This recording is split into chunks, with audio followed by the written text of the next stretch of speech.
आप लालू यादव के बारे में बड़े आसानी से कह देते हैं एक दिन ऐसा आएगा जब ये ताज़िए में रंग बिरंगी टोपी लगाकर नाचते हुए नजर आएंगे।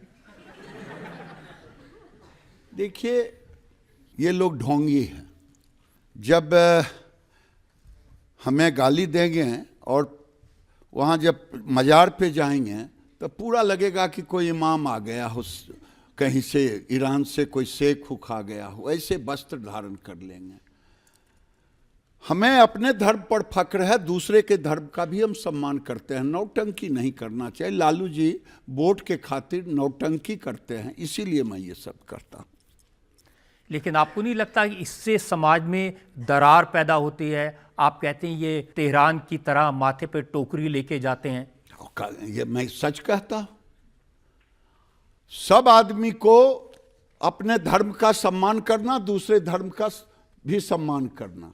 लेकिन ये कौन सा धर्म है कि हम दिखावा करें वोट के लिए, और जब बात हो तो हम उनके साथ खड़े हों। जब नसरुल्लाह के लिए नारे लगे शहर में तो मैं उसको जस्टिफाई करूं। ये कौन सी नीति है? ये लोग वही है। देखिए, इसीलिए लोग कहते हैं कि कौन क्या पहने, कौन क्या खाए, ये सरकार थोड़ी तय करेगी। सरकार की बात मैं नहीं कह रहा हूं। गिरिराज एक केवल सरकार का मंत्री नहीं है रजत जी, हम एक इंसान भी हैं, हम एक सनातनी भी हैं।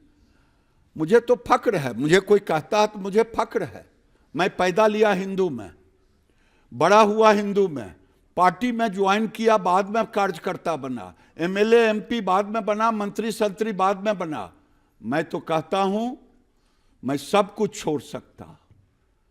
मेरे शरीर में एक एक खून का कतरा रहेगा, मैं हिंदुत्व को नहीं छोड़ सकता, चाहे जो भी कुर्बानी हो। हम हिंदू में जन्म लिए हैं, हम हिंदुत्व की बात करते हैं, क्यों ना करूं? अगर हमारा धर्म खतरे में रहे तो क्यों ना करूं? लोग मुझे डराएं तो मैं उसका विरोध क्यों ना करूं?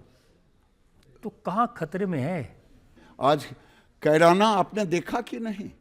लोग अपने अपने घरों में लिख दिया कि बिक्री का मकान है।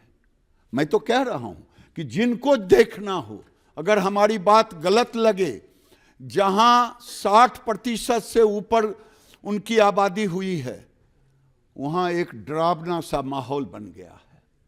लेकिन जहां 90%, 95%, 98% हिंदू की आबादी है, वहां कोई डर नहीं है।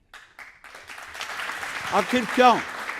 देखिए, ये सारी बातें आप जब कहते हैं उसी से लोगों के अंदर इस तरह की दरार पैदा होती है। आप पूरे कांग्रेस को कह देते हैं, राहुल गांधी को कह देते हैं ये टुकड़े टुकड़े गैंग के लीडर हैं। कहूं क्यों नहीं? जेएनयू इसी दिल्ली में है। जेएनयू में जब नारा लगे, अफजल मैं शर्मिंदा हूं, तेरे कातिल जिंदा हैं। अफजल कौन था? जो मास्टरमाइंड था लोकसभा में अटैक कराने वाला। और वहां जाके राहुल गांधी भाषण देते हो उनके समर्थन में, तो ये टुकड़े टुकड़े गैंग के हैं कि नहीं, मैं इनसे पूछना चाहता हूं। देखिए, मैं आपको एक एग्जांपल देता हूं। जाकिर नायक आजकल मलेशिया से भागकर पाकिस्तान में चले गए हैं, पाकिस्तान में तकरीरें दे रहे हैं। तो वहाँ एक तकरीर देते हुए उन्होंने कहा कि जब मैं हिंदुस्तान में था तो ज़्यादा अच्छा था, पाकिस्तान में अगर मेरा सामान ज़्यादा हो जाए प्लेन में एक्स्ट्रा चार्ज करते हैं, भारत में चार्ज नहीं करते थे। ये जमाना था राहुल गांधी का, मनमोहन सिंह प्राइम मिनिस्टर थे, जो वो कहते थे कि भारत के संसाधन पर पहला अधिकार मुसलमानों का है। इसलिए जाकिर नायक वो कह रहे थे। इस समय नरेंद्र मोदी के समय नहीं। तो ये अब बदला हुआ हिंदुस्तान है मोदी का? बिल्कुल बदला हुआ है। सबका साथ, सबका विकास कहने के लिए या वाकई में करने के लिए? ये वाकई करने के लिए है। आप देखें, आप खुद कहे, गैस सिलेंडर दिया, क्या हिंदू और मुसलमान देखा? कोई बता दे। घर दिया, मैं रूरल डेवलपमेंट मिनिस्टर था, पंचायती राज, घर दिया तो उसमें कोई हिंदू मुसलमान था? पानी पहुंचा, हिंदू मुसलमान था? 5 लाख की इलाज के लिए आयुष्मान कार्ड मिला, हिंदू मुसलमान है, इस सबका साथ सबका विकास है कि नहीं, वो अलग बात है।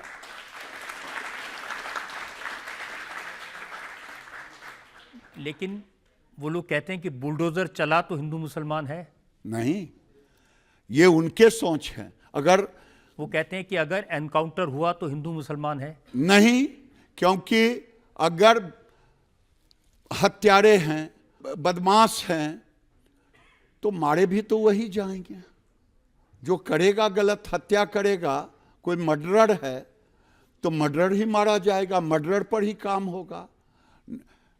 योगी जी अगर लाउड स्पीकर उतरवाए तो मस्जिद से भी उतरवाए और मंदिर से भी उतरवाए। इसको नहीं दिखाई देता। हम तो कहते हैं एक हाथ में कुरान रखो, एक हाथ में विज्ञान रखो, हमारे नेता तो यही कहते हैं। लेकिन वो कहते हैं झुम झुम के पढ़ो एक एक कुरान और कहो कि आतंकवादी बनो।